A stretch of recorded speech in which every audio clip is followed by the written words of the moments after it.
Amma gəlin İsrail və İran dövlətini bu münaqişədə fərqləndirək. Həm ordu cəhətdən, həm güclər cəhətdən, həm müttəfiqlər cəhətdən ki, hansının daha potensialı çoxdur, reallıq nədir, amma əslində baş verənlər nədir?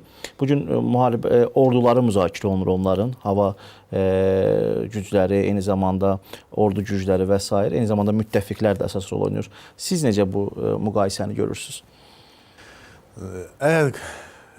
Biz əgər klassik müharibə anlamına keçsək, klassik indiyə qədər ki, müharibə anlamında təbii ki, İran qat-qat güclüdür. İran qat-qat güclüdür. Çünki insani resurslar 85-90 milyon təsəvvür edin. Ərazisi son dərəcə böyük bir dövlətdir. Və üstəgəl də ki, müharibələr tarixçəsi var. O da İranla müharibə olub sonuncu dəfə.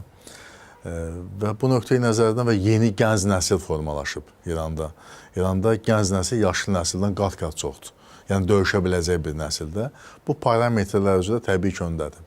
Ancaq 21-ci əsrin müharibəsi, bu elə 21-ci əsrin müharibəsidir. Belə ki, bu müharibə 5-ci, 6-cı nəsil silahlarla həyata keçirilir. Və bu müharibədə fikir verirsiniz, bu günlər bir İsrail əskəri ilə bir İran əskəri üz-üzə gəlməyib. Əgər üz-üzə gəlmək potensialını qoysanız, İran tərəfi dəfələrlə üstələyir. Amma onlar üz-üzə gəlmirlər. Deməli, müharibənin taleyini həll edir. Dediyim kimi, ən müasir 5-ci, 6-cı nəsil silaha malik olmaq. Bir şəhərin həyati əhəmiyyətli obyektlərini darmadağın etmək kimin ən müasir silahı var? Məsələn, Tehran tutaq ki, nəhəng bir şəhərdir də, 9 milyon, 10 milyon əhalisi var. Həmin şəhərin, deməli, var sıradan obyektləri, var strateji əhəmiyyətli obyektləri. Nüvə obyektləri, orada elektrik stansiyaları, yəni orada o sahələr ki, onun Tehran şəhərinin mövcudluğunun onlar qarantıdır və mövcudluğu həmin obyektlərlə bağlıdır. Onların dəqiq siyahısını bilib, zərbələr indirib, şəhəri iflic vəziyyətinə salmaq olur. Analoji addımı Təl-Əvivə münasibətdə və digər Xayfaya münasibətdə tutaq ki, İran həyata keçirə bilir. Hadisələr onu göstərir ki, məsələn, bir çox hallarda ən tanınmış qərb ekspertləri belə təəccübləniblər ki,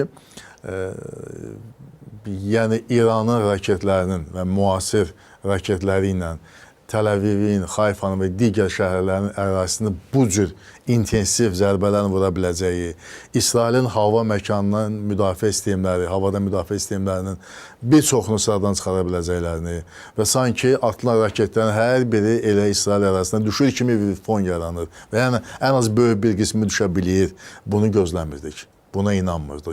Görünür ki, real müharibədə, bu hərbi təlimlər qoyulur kənara, real müharibədə o raketdən müdafiə sistemləri güvənildiyi qədər də etibarlı deyil. Gözlənildiyi qədər də etibarlı deyil. Və ona görə hər iki tərəf bir-birinin strateji obyektlərini hədəf alır. Hədəf alır və bu baxımdan hesab edirəm ki, Birləşmiş Ştatlar əgər doğrudan da İsrailin tərəfində artıq faktiki olaraq müharibəyə qoşulsa, o silahlı dəstək və s. verir.